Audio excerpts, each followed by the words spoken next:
You got to watch out for those people who want to tear others down. They're just so quick to take shots at other people. They're very quick to try to discredit another person. You see a lot of this happen online. You see it happen in real life. A lot of people have what's called the hater spirit. You know, they have a spirit of just hating on anybody that seems to be doing anything good. And you got to watch out. Like, if you feel this spirit inside you and you start to feel it coming out of you, you really got to put it in check quick, because that same spirit is what's going to keep you hindered. It's going to keep you down in the dirt, in the trenches, in the gutter where your mind is. If you keep your mind in the gutter, you're going to stay in the gutter. If you keep your mind impoverished, you're going to stay in poverty. You got to rise above that. You got to ascend. That's what they call it, the ascension. No, we all have our shortcomings. Nobody's a perfect human being. But some of the most beautiful times in life is when you look back at some of the emotional struggles or emotional pain that you've gone through, and you grew through it and you became a better person because of it. When you look at the progression in retrospect, it's one of the most beautiful, gratifying feelings. Any kind of struggle, for that matter. Like, say you're trying to attain some new goal or achievement, and in the process you become somebody different. Now, attaining the goal is great, but really the real prize was who you became during the process. And a lot of people don't think about this, and it's actually one of the most important things, and it's crucial for an individual being able to achieve what it is they set out to do. You know, because you can't really achieve something from the spot that you were once in. You got to think of it like this. Certain people are never going to achieve anything in life. They're going to stay the same. You might have met people like this in your lifetime, where they don't really care about their self-development. They care more about partying, having fun, or gossiping and drama, or tearing the next person down, infighting. They often fight over crumbs. They make a big deal out of small petty things. They often have a lot of mood swings. They can't control their emotional state. And these are the type of people that you want to actually avoid at all cost, because all they're going to do is eventually drag you down to where they are. And if you allow that to happen, you just kicked your potential to the curb. You really got to take it serious. Like, you go through stages with this type of thing. Like, if you've grown up around people, or you were in a relationship with somebody who was completely negative most of the time and just had one of those attitudes like that, what ends up happening is you get stuck in that frame. And then it becomes a habit where you bounce back and forth the negativity over and over and over again, and nobody can grow out of shit. And the reason why both people get stuck, or if you're in a group of people that does this, you ping pong the negativity off of each other's foreheads constantly. And then the more you do this, the more deeply ingrained it becomes into your psyche, until your subconscious mind, it needs to do all this extra work just to get out of it. Think about this. The longer you stay associating with people that aren't going anywhere in life, and they just want to be bottom feeders, they want to be straight up trash, the harder it's going to be to transcend out of that garbage nonsense. So, like I was going to say, the stages that you go through is you get angry. That's the first thing that it's okay to do. Give yourself permission to get pissed off at these people and to have a certain disdain for them. Because oftentimes you really can't get away from them if you don't have this disdain. And I went through this too. I have a lot of resentment, or regret rather, for some of the people that I grew up with. I just can't stand them. For a lot of years, this is what it was for me. I was disgusted and ashamed that I hung around with certain people when I was younger. I was so angry to the point where I felt like going back in time and smacking the shit out of the few people that I can think of off the top of my mind. I wanted to go back in time and literally smack the shit out of them. But you know what?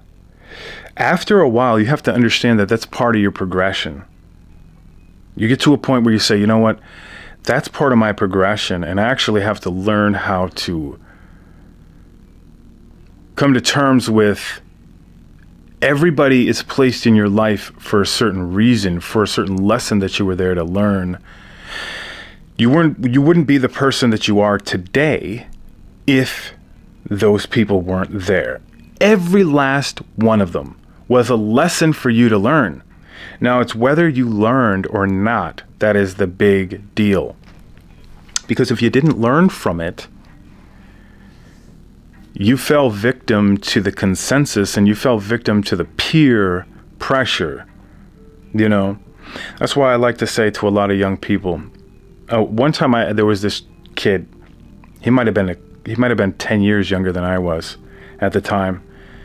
When I was in Southern California, this kid was at the bus stop and he was standing there with some guy and he just started crying out of nowhere. And he started saying how his life was, I guess his girlfriend broke up with him. He was going through some problems with his family and some of his friends were like headed down the wrong path and he was lost. You know, I felt for this kid, man, because he seemed like a good kid and he wanted to do good. And he said, all my friends, you know, they're into drugs and they're like, doing this, that, and the third. And I'm like, listen, you need to become the best person that you can become so that you can set an example, because no matter what happens, you have the weight of the world on your shoulders right now, and you can either lift it up or you can let it crush you. But you gotta understand that there's one of two things that are going to happen. Either they are going to influence you and the weight of the world is going to crush you, or you're going to influence them and lift the weight of the world and become stronger. You have to become stronger so you can then set an example for all the screw ups in your life. And this guy I would see him at the bus stop because I would take the bus to Laguna Beach and he was working in Laguna Beach. He looked so distraught that day. But I saw him like a week later on the bus and he was like, bro, I just want to say thank you so much for what you said to me that day. He said, I took your advice and I started working out. I started not tolerating anything like that from anybody. And he said, bro, I'm looking, I feel like a new person right now. And he was just telling me how good he was doing and his plans and his goals. And I just remember thinking, damn, like, so something I forgot to mention about the kid at the bus stop. When I seen him later on from the time that I had that talk with him, before I left, he told me all that stuff about him fixing his life and his goals and all that stuff. But before I left, I felt this was important.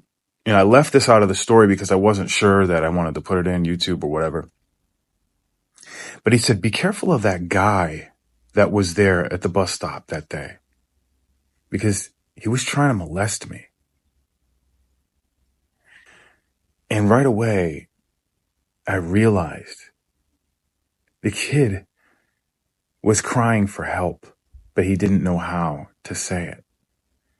So in the way I was speaking to him, I had a powerful demeanor. And I just realized then and there that the way I said what I said to him was just as important as what I said.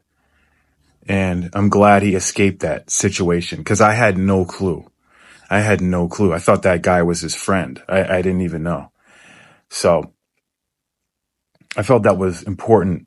That was probably the most important part of the story that I had left out. And I just wanted to make sure that I interjected this clip into that story because it's very important. The words that you say to somebody can have such a huge impact on their life. And it goes out into the world. Like, there's like a butterfly effect that happens. If you're able to help somebody, when you see them later on in life, that feeling is like, it's so hard to explain. Like, it's very hard to understand why it's so important to uplift somebody that's going through some terrible thing or going through some hardships. It's like one of those things that you can only feel, and it's very hard to put into words. You understand, like, helping people, helping the collective, and just making the world a better place one person at a time. Let me put it like this. Say you say something to somebody and what you said to them resonated and they took it to heart and they bettered their life because of it. Not only because of what you said, it's just maybe what you said was the spark that ignited something inside of them. And then they went on to have another, to feed that spark, right? And they fed that and they kept growing and growing. But it was like the turning point for them, or one of the turning points for them. There might have been multiple signs that this kid had, and I was just one of them. I don't know. I seen him a few times after that, but I didn't stay in Southern California forever. But just think about that. If you were ever to help somebody, I know when I was younger, there's older people that said something to me that clicked in my mind that still to this day, I will never forget what they said. And in a way, it changed the trajectory of my life, because whatever they said to me stuck with me. It stuck with me, and it actually shaped most of my decisions later on, unconsciously. And, you know, a lot of times I didn't realize it, but maybe I said, you know what? Because when you take something to heart, it becomes a part of you. So when you're able to say something to somebody and they take it to heart and take it with them, you changed, in a small way, you changed the trajectory of their life. And it's not all about what you say to somebody right then and there in the spot. It's what echoes and reverberates later on. They might have been in a situation where they were about to make a bad decision, and what you said, that little piece of wisdom that you gave them, was a shield of armor in that time of need. Your thoughts will change your life. And when your thoughts are coupled with emotion, they will change your life quicker. I guess it's like planting a tree, not just to use it for the shade it can provide, but you're just planting trees for the love of planting trees. You know what I'm saying? Like, some people will plant the tree because they want the wood later on, the firewood, or they want the tree to cast shade and keep them cool, or they want the tree to, you know, bear fruit. But it's when you learn how to plant trees just for the love of planting trees. There's something to that. There really is something to just wanting to help and wanting to make everybody better. And when you see people, they get so scandalous sometimes. They get so devious and they want to just tear down. It doesn't even have to, it's somebody that's trying, right? And they want to tear down somebody that's trying. They see somebody getting a little bit of success and they see that person happy. and they want to tear that person down. The person's just getting a little bit of success and they want to tear them down. What for? It's pretty sad. It is. It's pretty sad. And when you see some backhanded compliments, like, I'm thinking of, I watch the small YouTubers, and I'm thinking of Dash and Dash of Faith. And I see all of these videos coming out of people just trying to tear them down, calling them frauds and calling them this and that. Look, they're just human beings trying to make a way in life, okay? Nobody's perfect. And in fact, you guys that are watching people on YouTube, you should have a certain level of discernment. You should be able to judge character. So if you feel like you were scammed out of something, that is your fault. And why would you even complain about $19? Your criticisms may be fair and all, but you got to realize that the more negative and petty you are in this world, the less you will get from it. This world doesn't reward pettiness. This world doesn't reward small thinking. And a lot of people are just so petty. And don't get me wrong, we can all get like that. And it's a very bad habit to get into. So you know how Rumi says, you're not just a drop in the ocean, you're the ocean inside of a drop. So when you think about it like this, if you don't become the ocean, you will remain seasick. You will remain dizzy and disoriented and confused and stuck, hindered, anxious, worried, constantly. Become the ocean. Become the vastness. Embody the vastness of the ocean, man. That is really the only way to think about it. I guess the point I'm trying to make is, it's not worth it to tear other people down or to have any ounce of jealousy in your heart. You see, to me, jealousy is probably one of the dumbest sins a person could have. I hate jealousy. Like, I hate the feeling of jealousy. And it's happened where I have felt jealous before, and I cannot stand that feeling. Like, it's one of the most grimy of the sins. Like, it's such a grimy, pathetic, low down. It's one of the dirtiest, grimiest, low down sins that you can feel. You feel so dirty after you're, when you're being envious, you're being jealous. A lot of the sins that are talked about, some of them are, very sneaky. They come up and sneak up on you. The consequences of some of these sins will sneak up on you, like greed or lust and things like that. The consequences, you don't notice them right away. They sneak up on you.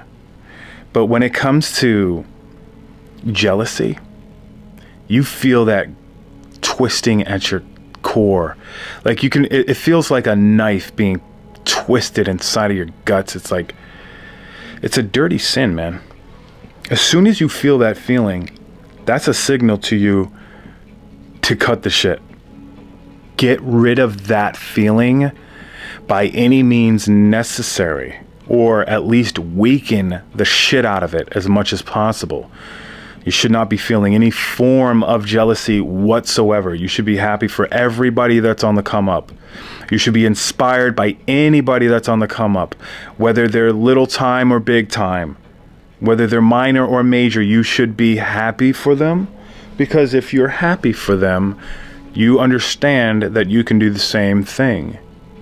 But it's like, as soon as you get jealous, what you're saying to the universe or the cosmos or God is you're saying you don't believe you can do it. So the only way to get at it is to tear them down. A lot of people don't really understand the value in their growth. This is why I think a lot of people don't grow. Like, you might have met people that don't really care about their progression. Mentally, they don't really care if they improve. They don't really care about self-development. And it is, in my opinion, that you should stay away from those people. If what you see in the world is what you always seen, you've always were threatened by somebody else's success, and you don't have a problem with that, then there's the problem in itself. If you don't have a problem with how you're looking at things, the things that you're looking at will never change. Your circumstances will never change. Your relationships will never change. Nothing in your life is ever going to change, and you'll stay stagnated. So sometimes you got to die a few times before you can actually start living. You got to shed the old self. The old self has to go for the new self to become born. And the new self is the one that's going to see all the potentiality, all the goals that are there, anything that you want to achieve in life, new realizations that you want to come to. You won't see them unless you shed the old skin. That's how you become the ocean. All right? Just wanted to drop that gem. If you enjoyed this video, if you have any input, if you have any disagreements with what I said, leave it in the comments section. I always explore different ideas, different perspectives. Have a wonderful day. We'll see you soon.